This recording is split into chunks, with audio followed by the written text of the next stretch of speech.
ആരോഗ്യത്തോടെ ഇരിക്കാം. മികച്ച പരിചരണം ഞങ്ങളുടെ ഉറപ്പ്. Shoranur medical trust, Shoranur. ഷൊർണൂർ നഗരസഭാ വാർഡുകളിൽ യോഗ ക്ലബ് ആരംഭിക്കുന്നതുമായി ബന്ധപ്പെട്ട് കൗൺസിലർമാർക്ക് നൽകിയ ഫോമിൽ അവ്യക്തതയുണ്ടെന്ന് ആരോപിച്ച് BJP കൗൺസിലർമാർ ആയുർവേദ ആശുപത്രിയിൽ പ്രതിഷേധിച്ചു. ക്ലബിന്റെ അധ്യക്ഷനെയും കൺവീനറെയും തിരഞ്ഞെടുക്കുന്നത് ഉൾപ്പെടെയുള്ള കാര്യത്തിൽ നിർദ്ദേശങ്ങൾ ലഭിക്കാതെയാണ് ഫോം നൽകിയതെന്നായിരുന്നു പരാതി. നഗരസഭയിലെ 33 വാർഡുകളിലും യോഗ ക്ലബ്ബ് ആരംഭിക്കുന്നതിനായി കൗൺസിലർമാർക്ക് നഗരസഭയിൽ നിന്ന് ഫോമുകൾ നൽകിയിരുന്നു. ഇതിൽ രേഖപ്പെടുത്തിയിരിക്കുന്ന അധ്യക്ഷനെ ഉൾപ്പെടെ രേഖപ്പെടുത്തേണ്ടത് ആരാണെന്ന് അറിയുന്നില്ലെന്നായിരുന്നു BJP കൗൺസിലർമാരുടെ ആക്ഷേപം. അല്ല ശരി, അത് റെഡി. ഞങ്ങൾ എവിടെ പ്രതിഷേധിക്കണമെന്ന് ഞങ്ങളൊക്കെ അറിയാം. ഇതില് നിങ്ങളുടെ ഡോക്ടറുടെ ഒപ്പുള്ളതുകൊണ്ടാണ് നിങ്ങളുടെ അടുത്തേക്ക് വന്നത്. നിങ്ങളുടെ ഡോക്ടറുടെ ഒപ്പല്ല നിങ്ങൾ അല്ലെ ഇംപ്ലിമെന്റ് നിങ്ങളാണോ? ആണ് അല്ലാന്ന് പറയും. യോഗ ട്രെയിനിങ് സെന്റർ ആണോ മേഡം? ഞങ്ങൾ വന്നതിന് ഞങ്ങള് അതിന്റെ മാപ്പ് പറയാം. നിങ്ങളല്ല യോഗയുടെ ഇംപ്ലിമെന്റ് നിങ്ങളങ്ങോട്ട് പറയും. ഇന്ന് എഴുതി തരും. ഈ ആശുപത്രി അല്ല യോഗയുടെ യോഗ സെന്റർ നഗരസഭയിലാന്ന് നിങ്ങൾ പറഞ്ഞത്. ഒന്ന് എഴുതി തന്നത് ഞങ്ങൾ ഇന്ന് ബാക്കി കാര്യം ഞങ്ങൾ നോക്കിക്കൊണ്ട്. എന്നാ പിന്നെ ഇങ്ങോട്ട് വരണ്ടല്ലോ. എന്നാ നിങ്ങളുടെ വിലപ്പെട്ട സമയം അല്ല. അപ്പൊ ഞങ്ങൾ കൂട്ടിക്കോളി.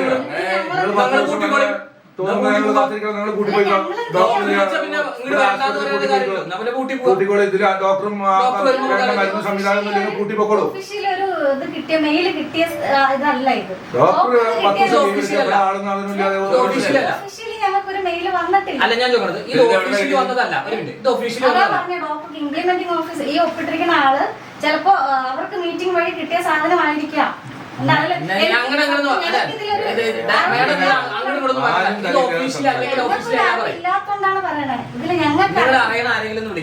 സർക്കുലർ നൽകുകയോ അറിയിപ്പ് നൽകുകയോ ചെയ്തില്ലെന്നും ഇവർ ആരോപിച്ചു. ആയുർവേദ ആശുപത്രിയിലെ യോഗ പരിശീലകയ്ക്ക് മുമ്പിലായിരുന്നു കൗൺസിലർമാരുടെ പ്രതിഷേധം. ആയുർവേദ ആശുപത്രിയുമായി ബന്ധപ്പെട്ട് അവിടുത്തെ ഡോക്ടറെ കണ്ടപ്പോൾ അവർക്കും ഇതിനെക്കുറിച്ച് യാതൊരു ധാരണ ഇല്ലാത്ത പോലെയാണ് സംസാരിക്കുന്നത്. ഇതിൽ നമുക്ക് മനസ്സിലാക്കാൻ സാധിക്കുന്നത് കേന്ദ്ര സർക്കാരിൻ്റെ വലിയൊരു പദ്ധതി വാർഡ് തലങ്ങളിൽ പ്രാദേശിക തലങ്ങളിൽ യോഗ ക്ലബ്ബ് രൂപീകരിച്ചുകൊണ്ട് മാനസികമായി പിരിമുറുക്കം ഉണ്ടാകുന്ന ആളുകൾക്കും അവിടെ ശാരീരികമായി അവശത നേരിടുന്ന ആളുകൾക്കും യോഗ പരിശീലനം കേന്ദ്ര സർക്കാർ നടപ്പിലാക്കുമ്പോൾ ആ യോഗ പരിശീലനം അതിൻ്റെ യോഗ ക്ലബ്ബ് വെറും കടലാസിൽ രൂപീകരിക്കാനാണ് നഗരസഭ ശ്രമിക്കുന്നത്. ഇത് പ്രാദേശിക അടിസ്ഥാനത്തിൽ വലിയ യോഗങ്ങൾ കൂടിക്കൊണ്ട് വലിയ പ്രചരണം കൊടുത്തുകൊണ്ട് ഇത് രൂപീകരിച്ചുകൊണ്ട് ജനങ്ങളുടെ പങ്കാളിത്തം ഉറപ്പുവരുത്താൻ നഗരസഭ തയ്യാറാവുന്നില്ല. ഇതിൽ നിന്ന് നമുക്ക് മനസ്സിലാക്കാൻ സാധിക്കുന്നത് ഇത് വലിയൊരു അട്ടിമറിയാണ്. കേന്ദ്ര സർക്കാരിൻ്റെ ഈ പദ്ധതി അട്ടിമറിക്കാനാണ് നഗരസഭ ശ്രമിക്കുന്നത്. ഈ വെറും കടലാസിൽ യോഗ ക്ലബ്ബ് രൂപീകരിച്ചു എന്ന് വരുത്തി തീർത്ത് കേന്ദ്ര സർക്കാരിൻ്റെ ഇതുമായി ബന്ധപ്പെട്ട് ലഭിക്കാവുന്ന ഫണ്ടുകൾ വാങ്ങിയെടുക്കുക എന്ന ദുഷ്ലാക്ക് മാത്രമാണ് ഷൊർണൂർ നഗരസഭയ്ക്കും ഇവിടുത്തെ ഉദ്യോഗസ്ഥന്മാർക്കുള്ളത്. ഇതിന് നഗരസഭയുടെ കീഴിൽ പ്രവർത്തിക്കുന്ന ആയുർവേദ ആശുപത്രിയിലെ ഡോക്ടർമാരും ഇതിന് തയ്യാറായതാണ് വലിയ പ്രതിഷേധങ്ങൾക്ക് കാരണമായിരിക്കുന്നത്. ഇത് ഇവിടുത്തെ സാധാരണക്കാരന് കിട്ടേണ്ട ഈ ആനുകൂല്യം ഇത് അട്ടിമറിക്കാൻ ശ്രമിക്കുന്ന നഗരസഭയുടെയും ഇവിടുത്തെ ബന്ധപ്പെട്ട ഉദ്യോഗസ്ഥന്മാരുടെയും ഈ നടപടിക്കെതിരെ കേന്ദ്ര ആയുഷ് മന്ത്രാലയത്തിനും ആയുഷ് മന്ത്രിക്കും BJP പരാതി നൽകാനാണ് തീരുമാനിച്ചിരിക്കുന്നത്. അതേസമയം ഇക്കാര്യം BJP കൗൺസിലർമാരുടെ നാടകമാണെന്ന് നഗരസഭാ അധ്യക്ഷൻ MK ജയപ്രകാശ് പറഞ്ഞു.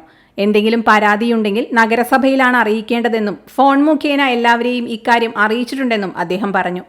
33 വാർഡുകളിൽ 24 വാർഡുകളിലും യോഗ ക്ലബ്ബ് രൂപീകരിച്ച് അതിൻ്റെ ഫോമുകൾ സബ്മിറ്റ് ചെയ്യാനുള്ള എല്ലാ നടപടിക്രമങ്ങളുമായി ഈ 9 പേർക്ക് 2-3 തവണയായി അവരെ ഫോണിൽ വിളിച്ച് അവരോട് ഈ ഫോം സബ്മിറ്റ് ചെയ്യാൻ പറഞ്ഞിട്ടും ആ ഫോം സബ്മിറ്റ് ചെയ്യാതെ അതല്ലെങ്കിൽ എന്തെങ്കിലും നിലയിലുള്ള ആക്ഷേപങ്ങളുണ്ടെങ്കിൽ നഗരസഭാ ചെയർമാനോട് പറയാതെ പെട്ടെന്നൊരു സുപ്രഭാതത്തിൽ പോയി ഇവിടെയുള്ള ആയുർവേദ ആശുപത്രിയുടെ മുമ്പിൽ പോയി ഒരു നാടകം കളിക്കുക എന്ന തരംതാണ രീതിയാണ് ഈ 9 കൗൺസിലർമാർ സ്വീകരിച്ചിട്ടുള്ളത്.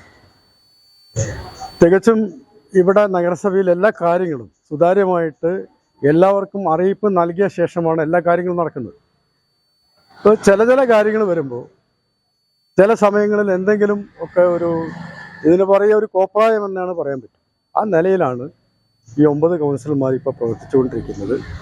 തികച്ചും അവരൊരു BJP കാരുടേതായിട്ടുള്ള ചില പ്രത്യേകമായിട്ടുള്ള അജണ്ട നടപ്പിലാക്കുക, അതിനെന്തും തരംതാണ നിലയിലും പ്രവർത്തിക്കുക എന്ന അവസ്ഥയിലേക്കൊക്കെ പോകുന്നത് വളരെ ലജ്ജാകരമാണ് എന്നാണ് ഈ അവസരത്തിൽ ഞങ്ങൾക്ക് പറയാനുള്ളത്. വളരെ വ്യക്തമായിട്ട് പറയുന്നുണ്ട്, വാർഡ് കൗൺസിലറാണ് അതിൻ്റെ ചെയർപേഴ്സൺ, അതുപോലെ വൈസ് ചെയർമാൻ ഇന്നയാൾ, അത് യോഗ ക്ലബിലെ പ്രതിനിധികൾ, അവിടെയുള്ള വാർഡിലെ പ്രധാനപ്പെട്ട CDS മെമ്പർ ആവാം, ADS ചെയർപേഴ്സൺ ആവാം, അതുപോലെയുള്ള അവിടെ സന്നദ്ധ സംഘടനാ പ്രവർത്തകരാവാം, ഇങ്ങനെ സാമൂഹ്യ പ്രവർത്തകരാവാം, ഇങ്ങനെ തുടങ്ങിയിട്ടുള്ള ആളുകളെയാണ് ഇതിനകത്ത് ഉൾപ്പെടുത്തേണ്ടത്. അതെല്ലാം ഇവരോട് പറഞ്ഞതാണ്.